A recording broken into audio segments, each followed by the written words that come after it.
ସାଙ୍ଗମାନେ ସକାଳୁ ସକାଳୁ ହୋଲି ଖେଳିବା ପାଇଁ ମୁହଁ ନ ଧୋଇକି ମୁଁ ପଳେଇଥିଲି, କିନ୍ତୁ ଦେଖିଲା ବେଳକୁ କେହି ବି ନଥିଲେ, କେହି ବି ନଥିଲେ। ତାପରେ କ'ଣ କରିବି, ମୁଁ ତାଟିଆ ଧରି ପଳେଇଲି ଭିକ ମାଗିବା ପାଇଁ। ଆପଣମାନେ ଭାବୁଥିବେ ଏ ତ ଗୋଟେ ପ୍ରଫେସନାଲ ଭିକାରୀ ବାହାରିଲା। ହେ ନାଇଁ ମୋ ଭିକ କ'ଣ ମୁଁ ମାଗେ। ମୁଁ ଯାଇଥିଲି କ୍ଷୀର ଆଣିବାକୁ ନା, ଆଉ କ୍ଷୀର ଆଣିକି ଆସିଲି। ତା ଭିତରେ ଆପଣ ମାନେ ଗେଟଅପ୍ ଚେଞ୍ଜ କରିଦେଲି, କାରଣ ନୂଆ ଡ୍ରେସ୍ ପିନ୍ଧିକି ଯିବି ହୋଲି ଖେଳିବା ପାଇଁ। ତାପରେ ସେଇ କ୍ଷୀରଟାକୁ ବସେଇଦେଲି। କ୍ଷୀରଟାକୁ ବସେଇ ସାରିଲା ପରେ କ୍ଷୀର ବସେଇକି ତାପରେ ଚାହା ଟିକେ ବାହାର କରିଲି, କାରଣ ଚାହା ବି ପିଆଟା ନେସେସରି। ଦେନ୍ ମୁଁ ପଳେଇଲି ପୁଣି ମୁହଁରେ ପୁଟି ଫୁଟି ମାରିକି ପଳେଇଲି ରଙ୍ଗ ଖେଳିବା ପାଇଁ, କାରଣ ରଙ୍ଗ ତ ନ ଖେଳିଲେ ହବନି।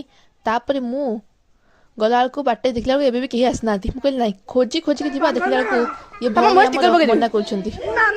ସତରେ ମୋ ବିଦ୍ୟା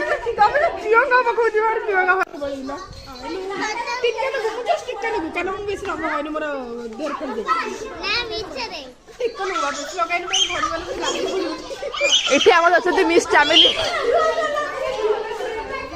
ଆମ ଲକି ଦିଦି। ସେ ଗୋଟେ ମିସ୍ ଚାମେଲି।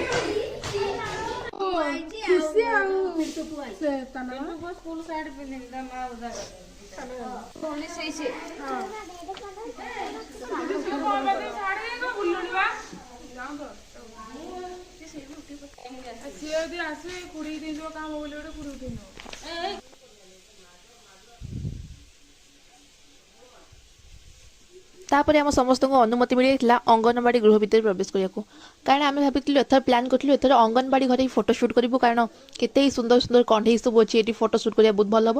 ମନ ହେଉଥିଲା 2-4ଟା ଖଣ୍ଡେ ଚୋରେଇକି ବ୍ୟାଗ୍ରେ ପୁରେଇ ନେଇ ପଳେଇବି, ହେଲେ ପଛରେ ମନେ ପଡ଼ିଲା ମୁଁ ତ ବ୍ୟାଗ୍ ହିଁ ଆଣିନି। ବେଳା ଖରାପ ମୋର।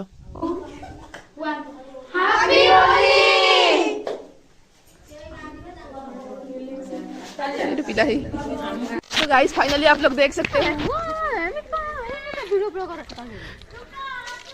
तापरे मु बाटे बाटे जाऊँगी घर को, कारण घर गले आहरी बहुत सारा प्लान अच्छी। रंग माने मो ड्रेस फ्रेस सारा सब हो गलानी। आज तो यहाँ हूँ पार्ट 1, आउ नेक्स्ट पार्ट आपण मैंने देखिए। तापर घर को आसी मांकड़ भाया मुहर रंग सब छड़ेला परी माने फील होउची जे मु गोटे पाती मांकड़। बो कहला तू गोटे पाती मांकड़ भाया देखाउछु। तापर मुहर छड़ेकी बसी गली चूड़ा खाया, आउ बाकी जहाँ सब रहा आप देखिए नेक्स्ट पार्ट रे। Bye bye.